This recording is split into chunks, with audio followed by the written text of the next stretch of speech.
En España, hoy en día, hay casi 2 millones de personas con depresión o ansiedad. ¿Quién tiene depresión o ansiedad de vez en cuando? Bueno, menos ansiedad o estrés. ¿Estrés? Estrés todos, ¿no? Y eso que ninguno se muere de hambre, creo. Ninguno se muere de hambre. Pero todos pasamos por estrés. Y entre un 7% de la población española sufre estrés o ansiedad. Es una de las enfermedades más frecuentes. Y desde el año 2008, eso tiene muchos efectos, pero desde el año 2008 en España hay más suicidios que muertos por accidente de tráfico. En cambio, en las noticias siempre sale cuando hay un coche que se sale de la carretera, ¿no? Pero casi nunca nos informan cuando alguien se ha quitado la vida o por qué. Hoy en día hay el doble de suicidios que accidentes de tráfico ya, el último año. Los accidentes, gracias a Dios, están disminuyendo cada año, pero no así las enfermedades del espíritu. Se llaman así en alemán, me gusta mucho en alemán, los alemanes son muy precisos para los temas abstractos, y ellos lo llaman enfermedad del alma, a todas las enfermedades psicológicas. Y a mí me gusta mucho la definición, enfermedad del alma. Son enfermedades que no son físicas, pero que sí son enfermedades fuertes. Y Dios tiene una solución, dice, 1 de Pedro 5:6, humillaos pues bajo la poderosa mano de Dios, para que Él os exalte a su debido tiempo. Echad toda vuestra ansiedad sobre Él, porque Él tiene cuidado de vosotros. El 7 dice, echad toda vuestra ansiedad sobre Él, porque Él tiene cuidado de vosotros. Si Dios cuida de ti, ¿hay algo que temer? Si podemos echar, ¿cuánto? ¿Un poquito? No, toda nuestra ansiedad, todo nuestro estrés, todo lo que nos preocupa, todo lo podemos echar en la mano de Dios. Entonces, Dios es el mejor médico para esta enfermedad que hemos dicho, que nos rodea, que nosotros mismos sufrimos. Él tiene la respuesta, es el mejor medicamento que nos podemos tomar. Un tiempo con Dios. Y dejarle toda nuestra ansiedad y nuestro estrés. ¿A quién le gustan los juegos o los deportes? Vosotros dos, ya lo sé. Alfredo aún no le hemos pillado con los juegos de mesa, pero caerá. Me acuerdo que Lili siempre se preocupa cuando jugamos en su casa a un juego de mesa y estamos gritando y viene... ¿Qué pasa? ¿Qué pasa? Estoy preocupada. No pasa nada, es un juego. Es un juego, pero a veces... O los deportes. En los deportes a veces también se caldea un poquito el ambiente, corremos más, etc. En todos los deportes suele haber, en casi todos, suele haber dos campos, ¿no? Tu campo y el campo del contrario. En tu campo, ¿qué tienes que hacer? ¿Y en el del contrario? Atacar. Digamos que en una misma guerra hay dos batallas. Una la batalla por la defensa y otra la batalla por el ataque. En esta guerra que es estar bajo la mano de Dios, es decir, es una guerra contra nosotros mismos, es una guerra de vivir bajo la mano de Dios, hoy lo vamos a estructurar en dos partes para intentar entenderlo un poquito mejor. La primera batalla, ¿me podéis bajar un pelín? La primera batalla es el presente. Vamos a leer Génesis, capítulo 3, versículos del 1 al 5. Os dejamos un momento para sacar la aplicación móvil. Dice, pero la serpiente era astuta. ¿Sabéis dónde estamos, no? ¿En qué parte de la historia? La serpiente era astuta, más que todos los animales del campo que Dios había hecho, la cual dijo a la mujer, ¿con que Dios os ha dicho no comáis de todo árbol del huerto? Y la mujer respondió a la serpiente, del resto de árboles del huerto podemos comer, pero del fruto del árbol que está en medio del huerto, dijo Dios, no comeréis de él, ni lo tocaréis, para que no muráis. Entonces la serpiente dijo a la mujer, no moriréis, sino que sabe Dios que el día que comáis de él, serán abiertos vuestros ojos y seréis como Dios, sabiendo el bien y el mal. No os voy a contar cómo acaba la historia, lo siguiente que pasa, pero el primer campo de batalla, fijaos cómo me llama mucho la atención, ¿qué es lo que les dice Dios? No comáis, para que no muráis. Sencillo, muy fácil, directa, cortita, al pie. Nadie puede confundirse cuando Dios dice, no hagas esto. Es fácil, y además es que Dios me gusta porque Dios es tremendamente claro. Dios te dice, ama a tu prójimo. ¿Qué excusa tienes para no amarlo? Dios te dice, sé fiel a tu pareja. ¿Hay alguna excusa para no ser fiel a tu pareja? Dios te dice, no robarás, no matarás, honra a tus padres. Esos son, me gusta Dios porque Dios es clarísimo. Abre la Constitución o un libro de leyes y nos hace falta abogado para entender algo. Pero Dios es muy claro. Dios lo deja para tontos, con perdón. Pero es que no hay margen de error. En cambio, la serpiente o el enemigo, fijaos lo que hace. Dice, no moriréis, sino que sabe Dios, primero miente, que el día que comáis de él serán abiertos vuestros ojos. Es cierto que serán abiertos vuestros ojos, porque es cierto que sabremos el bien y el mal. Ahora más o menos, algunos tenemos el sentido más trastocado que otros, pero más o menos sabemos lo que está bien y lo que está mal, porque Dios nos dio conciencia. Pero, fijaos cómo actúa el enemigo. El enemigo, serán abiertos vuestros ojos. ¿Cómo le tienta el enemigo a Jesús? ¿Os acordáis las 3 tentaciones? En el pináculo del templo. Solo voy a ir a por la tercera. Dice, todo esto te daré si postrado me adorares. Le dice el enemigo a Jesús. Todo esto te daré. Fijaos que el enemigo parece que juega cambiando un poquito el futuro. Es decir, seréis como dioses. Todo esto te daré. Usa siempre el verbo en futuro. En cambio, Dios, cuando Dios habla, siempre usa el verbo en presente. Me llama mucho la atención porque en la Biblia, bueno, incluso cuando Dios habla de futuros inmediatos. Por ejemplo, cuando habla a Salomón en 2 Crónicas 7:14, dice, cuando mi pueblo se arrodille contra mí, yo sanaré su tierra. Sanaré su tierra es el acto seguido a cuando el pueblo se arrepiente. Es decir, es un futuro inmediato. En cambio, el enemigo vemos que habla de un futuro. Todo esto te daré, seréis como dioses, no moriréis. Encima va metiendo mentiras, va metiendo medio verdades, va pintándolo todo un poco. Me acuerdo mucho, me gusta mucho C.S. Lewis. A mí es un escritor del siglo XX que era un hombre que escribía muy claro también, quizá por eso me gusta mucho. Y él dijo una cosa, dice, la maldad muchas veces, no siempre, pero muchas veces persigue lo mismo que el bien. Cuando alguien roba, se dice, no, es que roba porque tiene que dar de comer a sus hijos, o quiere robar para tener más y vivir mejor. ¿Vivir mejor está mal? ¿Es malo vivir mejor? O cuando alguien es infiel. Es que quiere ser infiel porque quiere lograr algo, quiere tener más autoestima, quiere llenarse de algo, de un tipo de amor o de una aventura. Tener una aventura, me refiero a una aventura, por ejemplo, Indiana Jones, ¿es malo? ¿Ir a montar en caballo es malo? ¿La adrenalina es mala de por sí? No. Entonces la finalidad muchas veces, digo no siempre porque hay algunos tipos de mal que no, pero muchas veces la maldad juega con que el fin no parece malo, sino que es bueno. Incluso nos puede interesar y nos gusta. Pero la diferencia más grande entre la bondad y la maldad es el cómo. La maldad te disfraza el cómo para que no te salte el radar. ¿Vale? Tú le dices a alguien que no tiene dinero, necesita algo para dar de comer a sus hijos. Tú le dices a alguien, oye, ¿sabes cómo puedes dar de comer a tus hijos? Si coges ahí ese dinero de unas personas que están en el metro que no se dan cuenta o en el restaurante. Estoy poniendo ejemplos muy claros, ¿vale? En realidad, la finalidad no es mala, que es dar de comer a su familia, pero el medio es malo. Si alguien le dice, oye, ¿por qué no robas? Para tener más dinero. Entonces ya a todos nos salta la alarma, incluso a los que roban. Pero todos sabemos que está mal robar, ¿sí o no? Entonces, el medio marca la diferencia. La finalidad de los dos a veces parece buena. La maldad parece tener buena finalidad muchas veces. Pero el medio es donde nosotros nos distinguimos, debemos distinguirnos.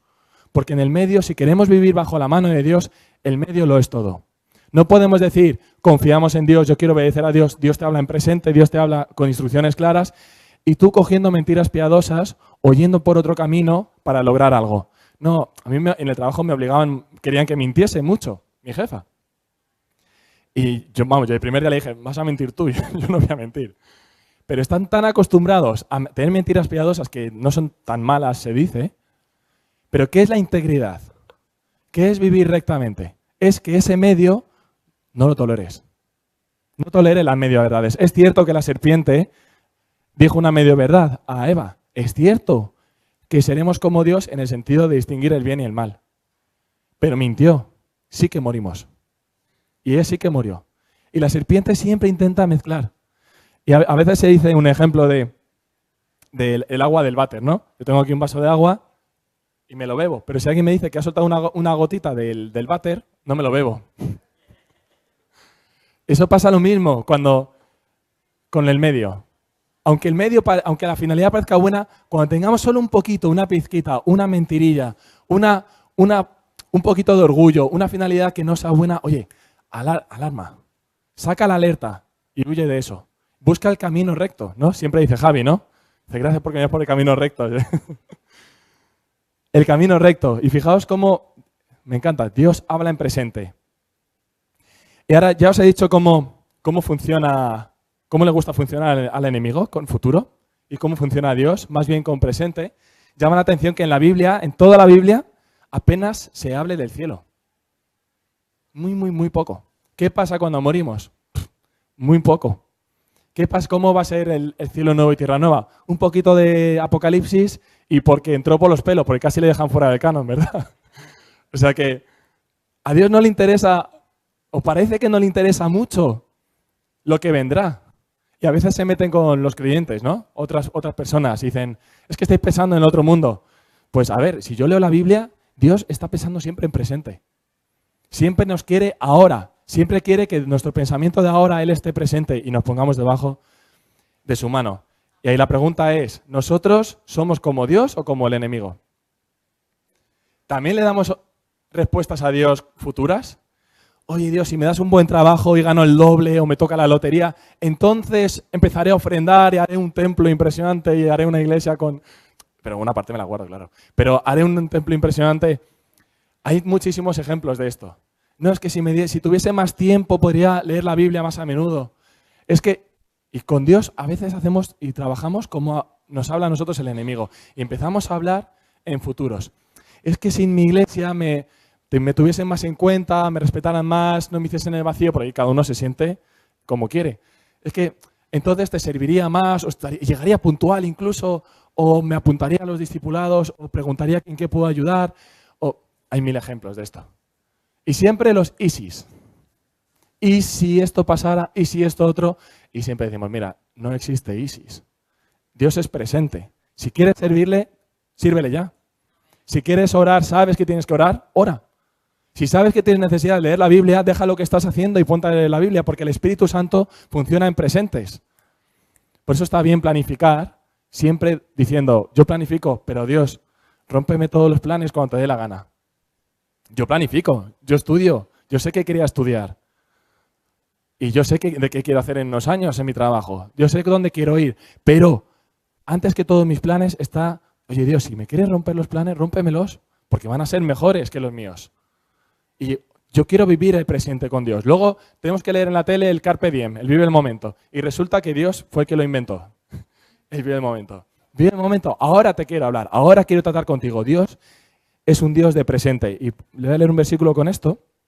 En Mateo 6 dice, es el pasaje famoso del 25, no os afanéis por vuestra vida, dice Jesús, ¿qué habéis de comer o qué habéis de beber? Ni por vuestro cuerpo, ¿qué habéis de vestir? ¿No es la vida más que el alimento y el cuerpo más que el vestido? Y dice el ejemplo de las aves, el ejemplo de los lirios.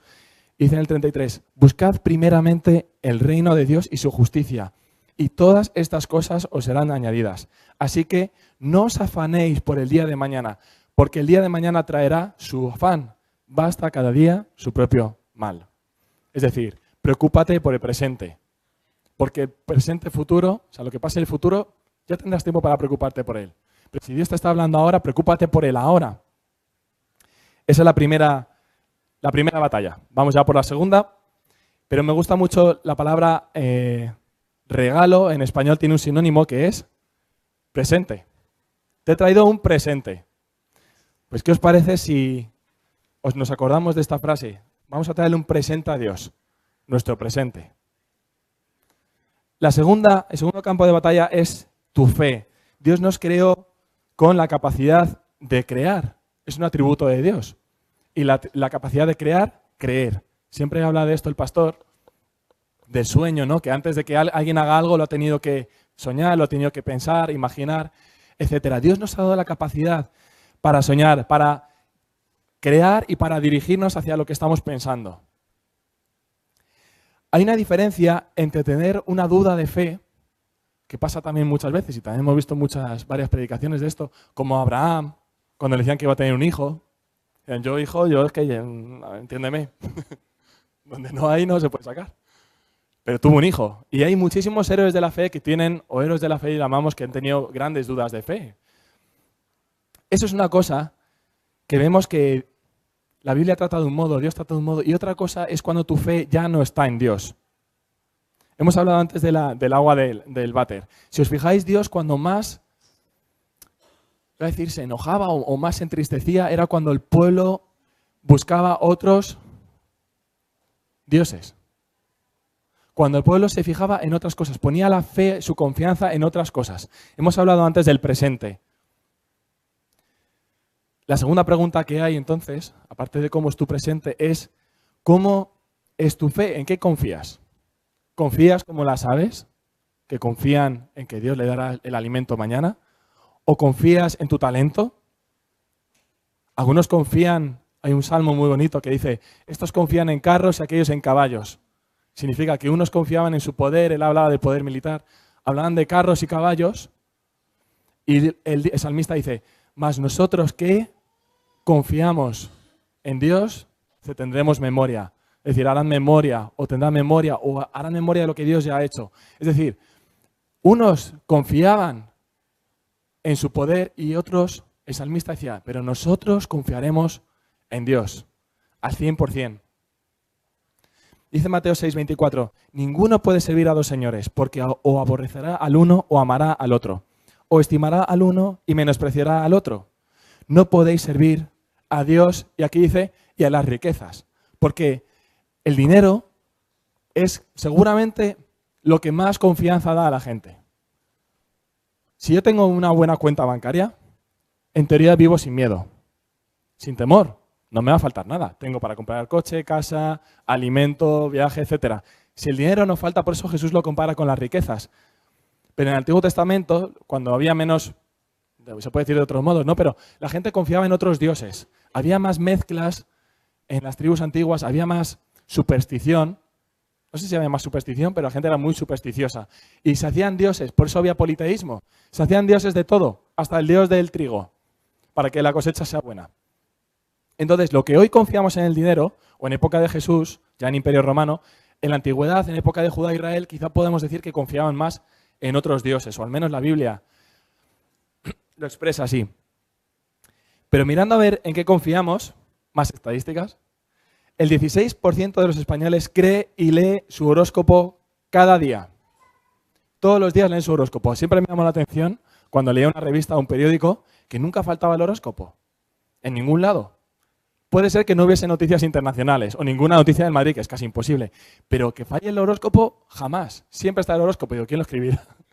Todos los días. Un 25% de creyentes, esta estadística habla de católicos, pero me es igual, creen en la astrología. 24% creen en el mal de ojo y el 22% en la existencia de brujas y adivinas. Por eso por la noche hay tantos canales con adivinos. Un 30% de todos los jóvenes creen en fantasmas. Por ejemplo, yo no estoy juzgando si existe o no existe. Lo que estoy diciendo es que me da igual. Porque si yo creo 100% en Dios, es que no tengo ni un 1% para perder el tiempo con otras cosas. Si yo creo al 100%, te pueden decir, ¿tú crees en fantasmas? Para mí es irrelevante. Al 100%. Y si existen y te pueden hacer daño, ¿qué pasa? Pues es que Dios es poderoso, no me va a hacer daño jamás. Y si no existen, ¿por qué me va a preocupar? Esto era como lo de, si tiene solución, ¿por qué te preocupas? Y si no tiene, ¿por qué te preocupas? Pues esto es parecido. Si tú tienes 100% fe en Dios, ¿qué preocupación tienes? No puede haber ahí ningún porcentaje de margen. Pero es que incluso los que confían en las riquezas, como hemos hablado antes, fijaos que también tienen patas cortas. La estadística dice que un 70% de ganadores de lotería de más de 500.000 euros se arruinan antes de 5 años. y el porcentaje sube a un 85 en 10 años. Hay muy pocos que saben, pero esto con los futbolistas y deportistas de élite también existe la estadística, 3/4 partes de deportistas de élite también se arruinan en menos de 10 años. Es decir, ¿confiamos en las riquezas? Ya os digo yo que pueden fallar. ¿Confiamos en la superstición?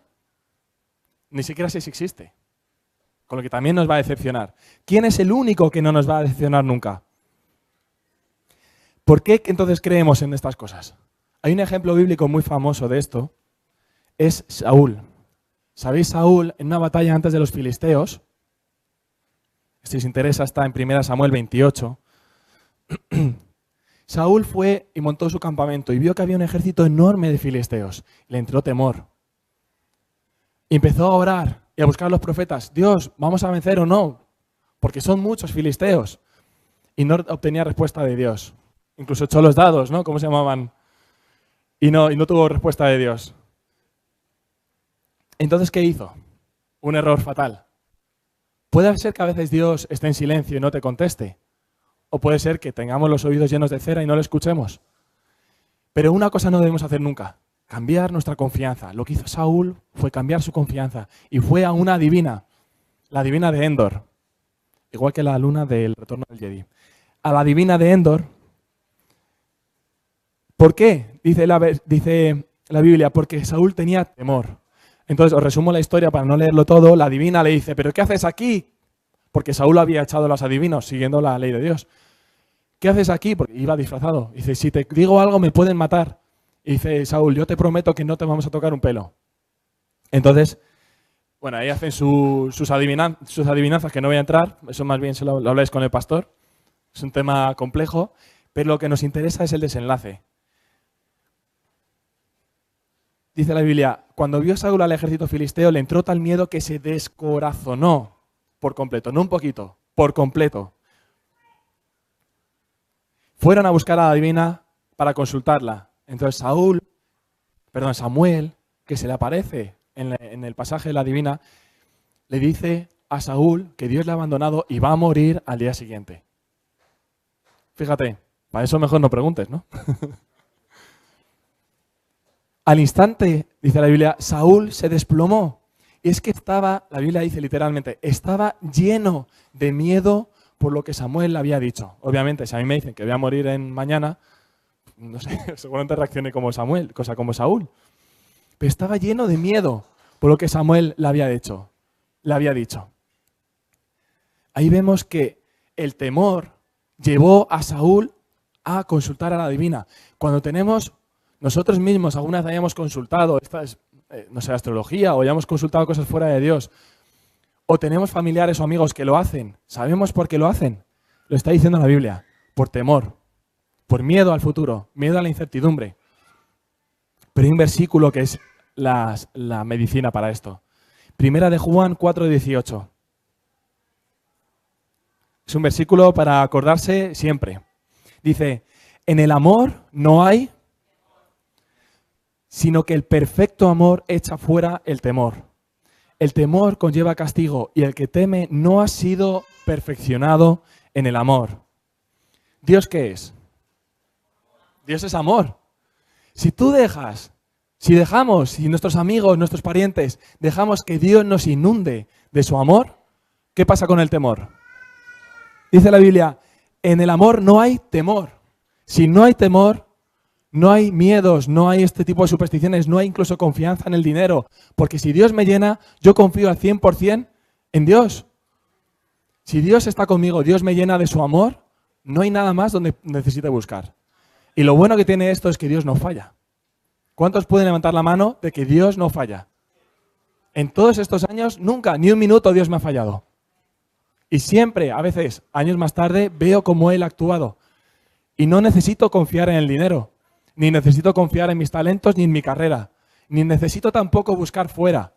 Yo en este caso, como soy alemán cerrado en todas estas supersticiones, pero yo sé por qué puede llegar a eso. Si Saúl cayó, ¿quién puede estar libre? Saúl era un rey elegido por Dios. Todo el mundo puede estar sujeto a poner su confianza en algo que no es Dios. Efesios 6:16 dice, sobre todo tomad el escudo de la fe, con que podáis apagar todos los dardos de fuego del enemigo. Si te viene algo y no tienes incertidumbre, no tienes miedo, no tienes... Oye, yo creo, mi escudo es la fe, yo creo. Ese atributo que Dios nos da. Como conclusión, me gustaría leer un salmo, Salmo 73, pero esas son las dos batallas que hemos hablado dentro de la mano de Dios. Primera batalla era el presente y la segunda batalla era tu fe. ¿Dónde confías? ¿En quién confías? ¿En qué confías? Primera batalla, tu presente. Dios trabaja en presente, siempre. Segunda batalla, tu fe. ¿En quién confías? No dejes que haya una gotita de váter en tu vaso de fe. Ni una gotita. Dice el Salmo 73. Tan torpe era yo que no entendía. Era como una bestia delante de ti. Con todo, yo siempre estuve contigo. Me tomaste de la mano derecha. Me has guiado según tu consejo. Y después me recibirás en gloria. ¿A quién tengo yo en los cielos sino a ti? Y fuera de ti, nada. Es muy bonito. Fuera de ti, nada. El 73:25. Fuera de ti, nada deseo en la tierra. Eso sí que es tener confianza 100% en Dios. Cuando tú puedes decir, fuera de ti, nada deseo, nada me va a dar confianza, nada me va a llenar de amor. Fuera de ti, nada hay. Mi carne y mi corazón desfallecen, mas la roca de mi corazón y mi porción es Dios para siempre. Voy a pasarle el micro al pastor. Muchas gracias y que vivamos siempre en la mano de Dios, como dice en Pedro. Echad toda vuestra ansiedad sobre Él porque Él tiene cuidado de vosotros. Gracias.